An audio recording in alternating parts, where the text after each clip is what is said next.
Welcome back to my channel, or welcome if you're new here. My name is Debbie. I'm the founder and creator of Rebel Therapy. And here we talk about all things tarot. We've been doing this series on learning the major arcana, but if I'm honest, I get bored easy. So today I thought we would explore one suit in the court cards. I know if you're anything like me, when I was starting out learning how to read cards, the court cards were always a little sticky for me. I felt like I never quite understood what they were trying to tell me.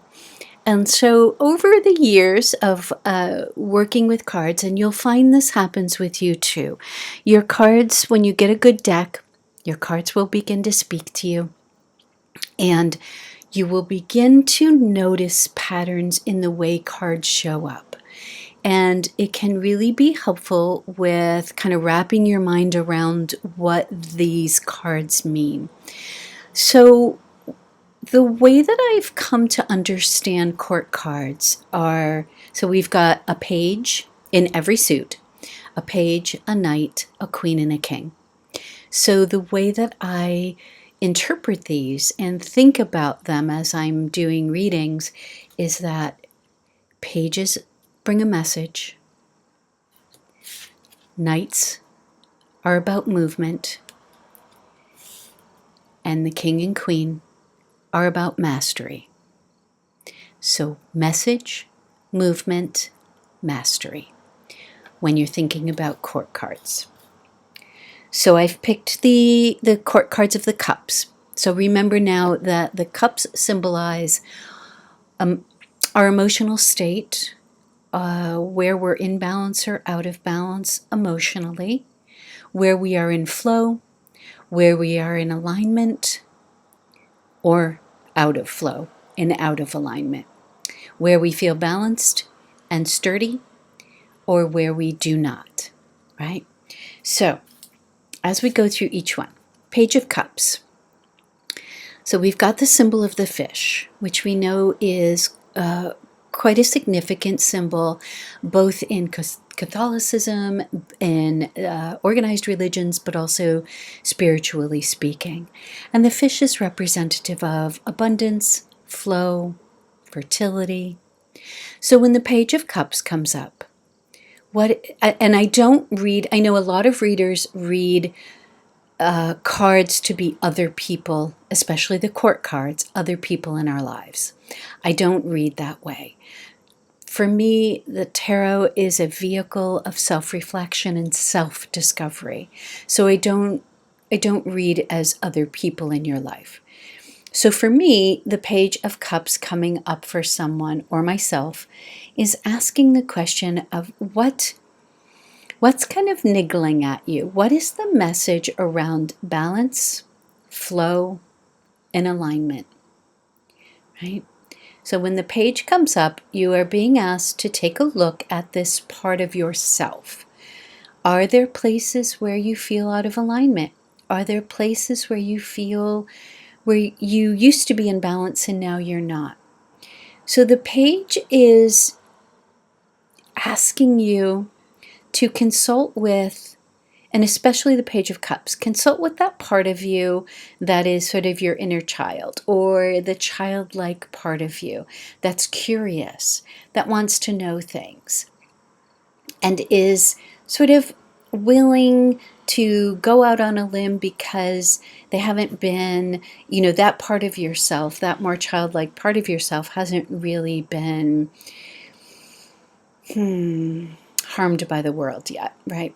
Your cynicism hasn't developed. It's asking you to tap into that, right? Cups are also about compassion and empathy for self, right?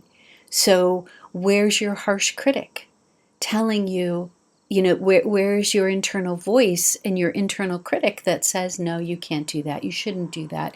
You should just stick to the script, if you will. So the page, the message brought to you, if you will, by the page is, where do you need to show yourself more compassion, more empathy? Where are you out of alignment or out of flow? Okay. The Knight of Cups is movement. We went from message to movement. So if you have gotten yourself out of alignment or out of balance or out of flow, or you're being really hard on yourself and you're showing yourself no compassion and no empathy, how are you going to physically move, or take action from the message to mastery? The Knight of Cups is the way in which we move heart first. Right? He's drinking from his emotional well. He's drinking from his cup of empathy and compassion. There's a lot of, right, we've all heard these things about, follow your head versus your heart, or follow your heart versus your head. In therapy, we call this the emotional mind versus the logical mind. Where do you need to move from your emotional space, right? When cups is present, we need to get back into our emotional state. We need to come out of our head, out of overthinking, out of criticizing ourselves, out of negative intrusive thoughts, and into our heart space, into our compassion, into our flow state. Right? So the Knight of Cups is the way in which, the vehicle for which you get from the message of cups, where am I out of balance, to mastery. Right? The Queen of Cups is someone fully embodied. Queens are embodiment of the element, fully embodied in a flow state, right? She's sitting on water, which we know is an impossibility to the logical brain, right? And completely at ease in her compassion, in her empathy, in her balance, and in her flow state. I say her, the cards are not gendered. This card does speak to a female energy, what we think of as a female energy. So the Queen of any suit, but certainly the Queen of Cups, is about getting to a place. You've got the message, you moved toward your empathy and your compassion and your flow and your balance, and you have achieved it. No action required here. This is just the full embodiment of the element. So the Queen of Cups is able to manage the material world and manage the depth of her emotional world with ease, right? When we are in this state, we are able to flow back and forth between this material plane that we are on, showing up every day, going to work, doing the things, and that place within us that is able to hold space and contain the depths of our emotions. We can go to our shadow spot. We can hold the container for other people who are struggling or trying to tap into their shadow places. We are the full embodiment of emotional stability. Okay? The kings of the suit, the kings of the element, are taking that embodiment and now putting it into action. The King of Cups has mastered not just the physical embodiment of the element, so flow state, alignment, balance, structure, stability, empathy, compassion, and is using those gained skills and putting them into action. So the King of Cups, in its fullest form, might look like a therapist, right? A counselor, clergy, a community activist, somebody who is holding space, showing up, and holding space for big, deep emotions, for compassion, for helping people find alignment, and showing them compassion and empathy, right?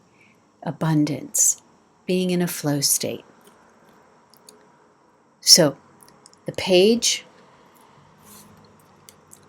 is the message. Where are you out of alignment? What the fish is having a conversation with you. Where do you need to find your flow? Where have you lost your flow? The knight is movement. How do I get to mastery? How do I move in my heart space? Move from my heart first. Vulnerability, right? It's a big part of vulnerability, allowing yourself to be vulnerable. So now we're into mastery. The Queen and King are about mastery. She is the physical embodiment of flow, abundance, fertility, right? All those things that represent the element of the cups. And the King, also mastery, is the full embodiment of that element in action, right? Actually doing the thing, right? Okay. I hope that that's helpful. So as you may want to pull out in each suit, you may want to pull out your court cards and begin to think of them as message, movement, mastery. Okay. I hope that's helpful. Have a great day.